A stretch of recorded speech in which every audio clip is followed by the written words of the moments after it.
आज आहे 31 डिसेंबर आणि 31 डिसेंबर स्पेशल मी बनवते बाजरीची भाकर आणि चटणी।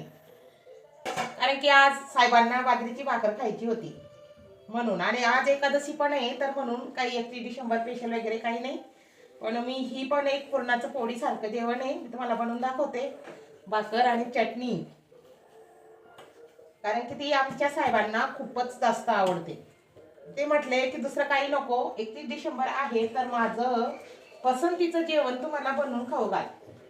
मग झालंच, म्हणून मी आज बाजरीची भाकर आणि चटणी बनवते।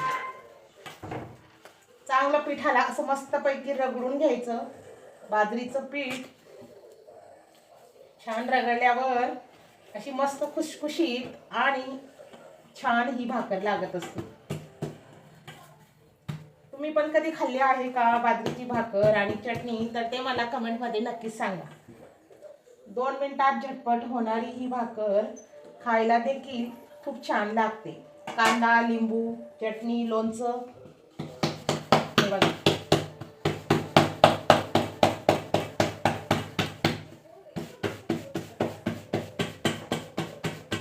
काही जास्त वेळ लागत नाही, लगेच तयार होते।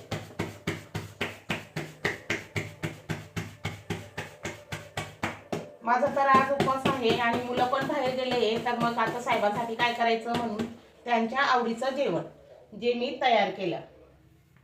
हे बघा, तवा भरून पूर्ण अशी मोठी भाकर बनवली। एका भाकरीमध्ये होऊन जाते। असं मस्तपैकी तिला पाणी लावायचं।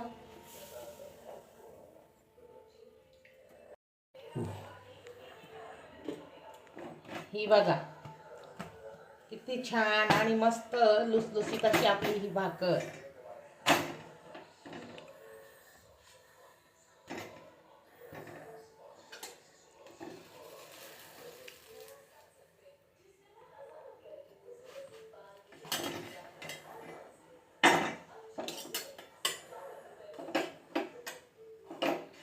मस्त टम अशी फुलते ही भाकर। चुलीवर अजून एकदम व्यवस्थित छान येता या भाकरी, आणि गॅसवर पण काही टेन्शनच नाही, मस्त येते। हे बघा, तुम्ही बघू शकता। आता थोडीशी शेंगदाणे इथं भाजून घेणार आहे, ती का तर चटणी करायची आहे म्हणून।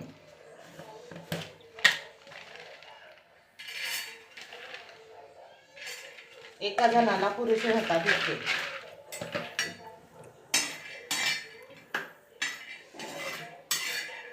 मस्त भुजून घ्यायची। यावर का तुम्ही पण 31 डिसेंबरची पार्टी करायला आमच्या सोबत।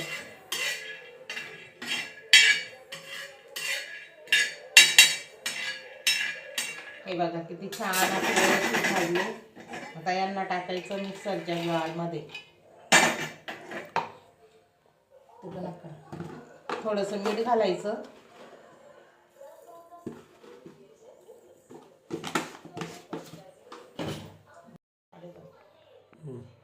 थोडीशी चटणी घालायची, शेंगदाणे, मीठ, चटणी, आणि त्याच्यामध्ये मस्त लसूण। लसूण हा जास्तीचा घालायचा, तेव्हा चटणी एकदम व्यवस्थित लागते। आता याला मी मिक्सर मध्ये बारीक करून घेते। हे बघा, झाली आपली भाकर तयार। तिचा मस्त पैकी असा पोपळा काढायचा।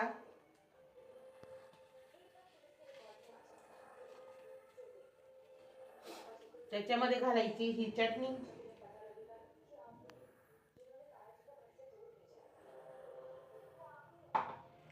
त्याच्यात टाकायचं तेल,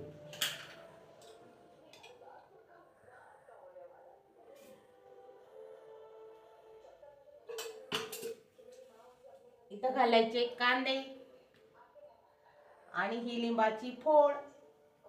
लोणचं पण घेऊ शकता, आणि मस्त पैकी असं एकत्र करायचं आणि खायचं।